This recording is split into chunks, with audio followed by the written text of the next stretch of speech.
náà ó di èrò túrì síná ní wáàdì túwà, ibẹ̀ ló padà sùn sí. Èyí tí a fẹ́ kó yé gbogbo wa ni pé gbogbo ọlá tí ọba mi bá dání àfi ká lò ó sí ojú ọ̀nà rẹ̀ kó bá lè ṣẹ́wà kù nínú ọlá náà nígbà tí gbogbo ọlọ́lá bá ń tán kí wọ́n bá lè mọ̀ tán.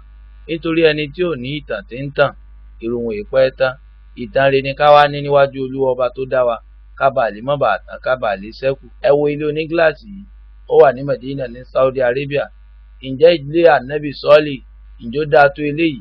Àmọ́bílẹ̀ náà ti dáa tó péyàn bá gbà fọ́lọ́ kò ní padà. Sàárè ànábì sọ́ọ̀lì rè nítorí sí iná ní wáàdì túwà, ibẹ̀ lànábì sọ́ọ̀lì padà kú sí.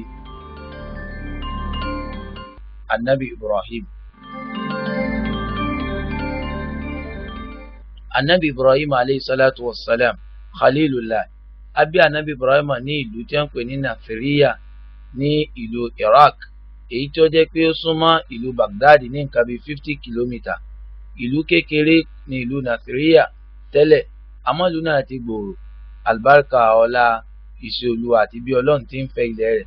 Àbí ànábì Ibrahim ní ìlú yìí tí àwọn òyìn á jẹ́ kí ẹ máa gbolé ibi tí wọ́n ti bí àti ní ibi ààyè náà ti rí. Ibẹ̀ ni a máa lọ tí a bá ti kú yàn yìí. Ibẹ̀ ni adé yìí. Agboolé ibi tí wọ́n ti bí ànábì Ibrahim òun ni ẹwà yìí. Àwọn tí ẹ rí tí wọ́n dùn àwọn tí wọ́n wá wò ó nù. Kí ẹ dàrẹ́tọ̀ ààyè náà àti àwọn tí wọ́n wò. Ààyè ibi agboolé náà rèé. Bí àlàpà ibi tí wọ́n ti bí ànábì Ibrahim lẹ́rí tí wọ́n fi ká sí hùn. Agboolé náà ibi tó ti rí nù bí wọ́n ti rí nù.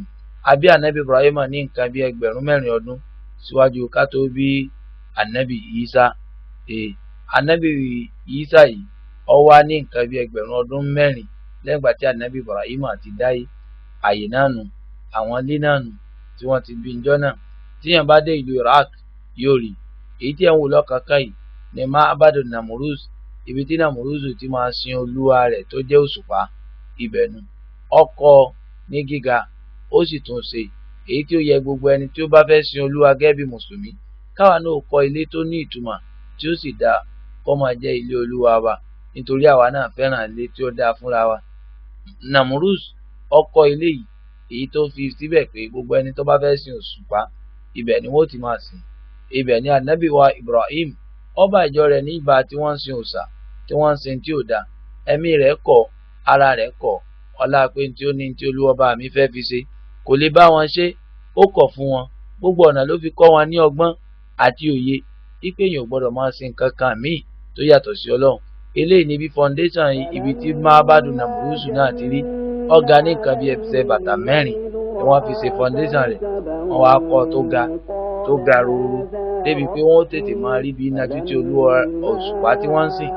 Ànábì Ibrahim jẹ́ kó yé wọn pé kò sí ẹnìkankan àgbọ̀túnbọ̀ ní ọ̀pá káfìrí tó gbégi lódó tó gbégi lóko tó tún gbégi lére tí tó wá ń dọ̀bálẹ̀ fún àtàgọ̀ tó ń gọ̀ ní ọ̀pá káfìrí. Òòṣà tá a gbé kú síwájú tí ò lè jẹ́ tó yẹ pé àwọn èkú tí wọ́n bẹ ńlé ni wọ́n ń sa èkú jẹ níwájú òòṣà. Ó yẹ kó yé gbogbo àlùmọ̀ Ànábì pé gbogbo etí wọn náà fẹ̀mí sí pé tí ọba sí kò lè sí wọn náà. Òòṣà náà nù gbogbo òdi ilé ìkáfílẹ̀ fọlọ́. Ànábì Ibrahim ṣàlàyé ṣùgbọ́n wọn ò gbọ́. Àwọn òòṣà náà rè ó dijọ́ kan Ànábì Ibrahim kó bá lè yé wọn ó wá practicalize rẹ̀ ó sá gbogbo wọn láàkí sẹ́yìn náà rọ́wọ́ àkí lára wọn. Àwọn èyí tó wá kù ó wá gbé àáké kó ìtọ́dàgbà lọ́rùn nu wọn. Wọ́n wá bi wọ́n pé tá ń ṣe báyìí. Ó ní ẹbí wọn ó lè jẹ́ ìyá àgbà yìí ló bínú sáwọn yòókù rẹ̀. Wọ́n ní rárá o, ṣé bọ́ ọmọ pé wọ́n yìí sọ̀rọ̀ ó lẹ́yìn náà mọ̀ bẹ́ẹ̀. Ẹ wá ń sin tí ò lè gba ara rẹ̀ lẹ̀ bìntàsí pé ọgbẹ̀ yìí lẹ̀. Èyí ló jẹ́ kó wọ́n mọ̀ pé ànábì Ibrahim ọmọ àkànní ọmọ àmì tí gbogbo ń tà ń ṣe yìí tí ọjọ́ lójú àfi tuntun tiẹ̀ tó bá gbé wá. Wọ́n wá panupọ̀ pé tọ̀ ànábì Ibrahim o ká panupọ̀ kí wọ́n sọ sínú iná. Bàbá wo Suratul Anbiya yìí á rí àyà tí Ọlọ́run fi ròyìn nígbà tí wọ́n sọ ànábì Ibrahim sínú iná. Ànábì Ibrahim bí Ọlọ́run ọba ti wá tóbi tó nú ẹ̀mí rẹ̀ nígbà tí wọ́n sọ sínú iná. Gbólóhùn hasbunallahu wa ni'mal wakil ẹyọ kan ṣoṣo ló wí. Ọlọ́run ni a sọ fún náà pé kó di tútù ní tútù tí ò ní níní nínú tí ò ní fara ní ànábì Ibrahim àti wàhálà ń bẹ. Nígbà tí a wá la ànábì Ibrahim níbi wàhálà àwọn yìí, ànábì Ibrahim ó kó kù nílùú Nasiriya ó kó lọ Palestine. Palestine yìí jẹ́ nǹkan bí 1,000 kìlómítà àti díẹ̀ sí ìlú Nasiriya. Ibẹ̀ ni mọ́sáàsì kan tá à ń pè ní mọ́sáàsì Hebron tó jẹ́ ti Khalilullah, ibẹ̀ ni mọ́sálásí náà wà, ibẹ̀ ni wọ́n sin anabi Ibrahim sí. Anabi Ibrahim ń gbé ìlú yìí fàtóbi di pé Ọlọ́run pa á láṣẹ pé kó gbé ọmọ rẹ̀ àkọ́bí rẹ̀ kó gbé lọ sí Saudi Arabia láti ìlú Palestine lẹ́rìí lórí máàpù.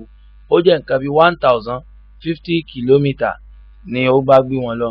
Ó gbé Ismail àti ìyá rẹ̀, ó gbé wọn lọ sí ilẹ̀ òkó, ilẹ̀ ọ̀dá tí ò sí kókó, tí ẹni tí ó ní ìpọ́njú ọmọ, ṣùgbọ́n ó fi tẹ̀lé àdánwò àti ìdánwò tí olúwọba rẹ̀ ṣe fún anabi Ibrahim apáàsì. Ìlú Kaaba, ìlú Saudi náà ní ẹríhùn tí àwọn èèyàn ń dì fún láàrin Safa àti Marwa.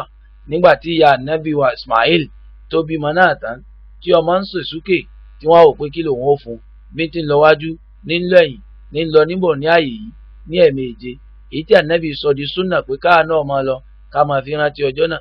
Nígbà tó wọn fi dé, ní tí àgbàlagbà lé tí ọba tó lọ tọ́bọ̀ tí ò rómi, ní gìgísà anabi Ibrahim wa anabi Ismaila ń tẹ̀lẹ́lẹ̀ lomi bá sẹ́yọ.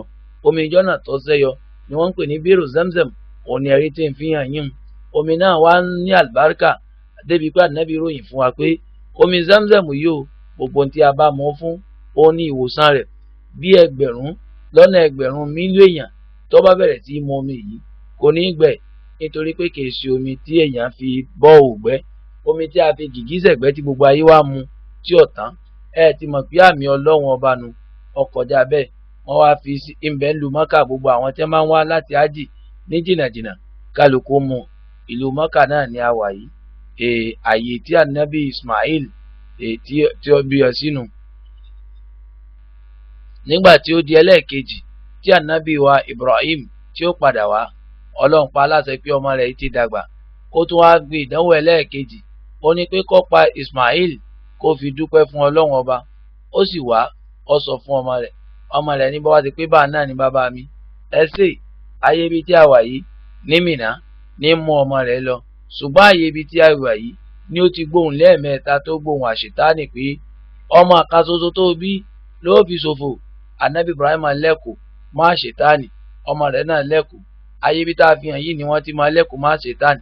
Kò di dandan kó bọ̀ òpó tí ń bẹ láàrin o, kéèyàn sàtìrí pé ó kó sí àárín o, ká sì súnmọ́ bẹ́ẹ̀. Kéèyàn bá tí wọ́n ń jẹyọ kọ̀ọ̀kan ká máa ní Allahu Akbar lèyàn máa wí, ṣe ti rí ẹni tí ń jù lọ́wọ́ òun náà ń jókòó má ṣètánì ni.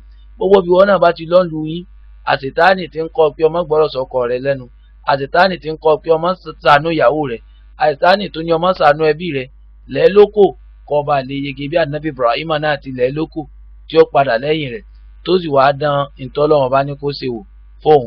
Àwọn mi ò ní súnmọ́ bí ẹ̀, wọ́n máa ń lẹ́kùn lọ́kànkán, àwọn kan máa ní àṣetánì lẹ́kùn máa ń padà nítorí àwọn tí ò débẹ̀ ni. Òkè ibi tí anabi Ibrahim mú Ismaila wá rè tó ti wá du, àmọ́ ńgbà tí ó fẹ́ du, Ọlọ́run bá padà fi àgbò ó fi rọ́pò, nítorí pé bọ́bá ti lè fi tó tóbi lọ́wọ́ rẹ̀ lẹ̀ fọ́lọ́, Ọlọ́run ò ní gbà yóò fi dùnnú mi rọ́pò nù. Ó wá di pé Kaaba náà, ó wá di pé gbogbo ẹ̀mí wà ń lọ bẹ̀, kálukú wa ń rọ kiri ká, làáfi máa pẹran ní ìrántí anabi wa Ismail. Kaaba náà lẹ́rìí tí wọ́n rọ kiri ká hàn, tí anabi Ismail àti Ibrahim tí wọ́n padà kọ́, tí wọ́n sì bẹ̀ lọ́n pé Rabbana taqabbal minna innaka anta samiul alim. Ọlọ́run gbà lọ́wọ́ wọn gẹ́gẹ́ bí àdúrà tí anabi Ibrahim ṣe.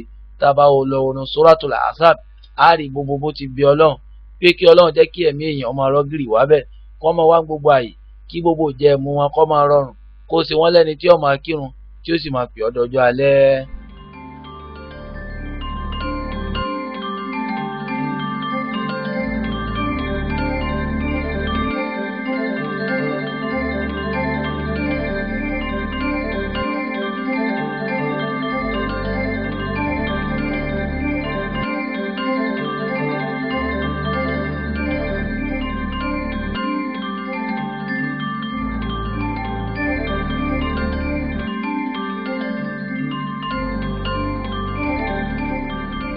Anabi Lut, ìkẹ́ Ọlọ́run lọ́lọ́run kó máa bá.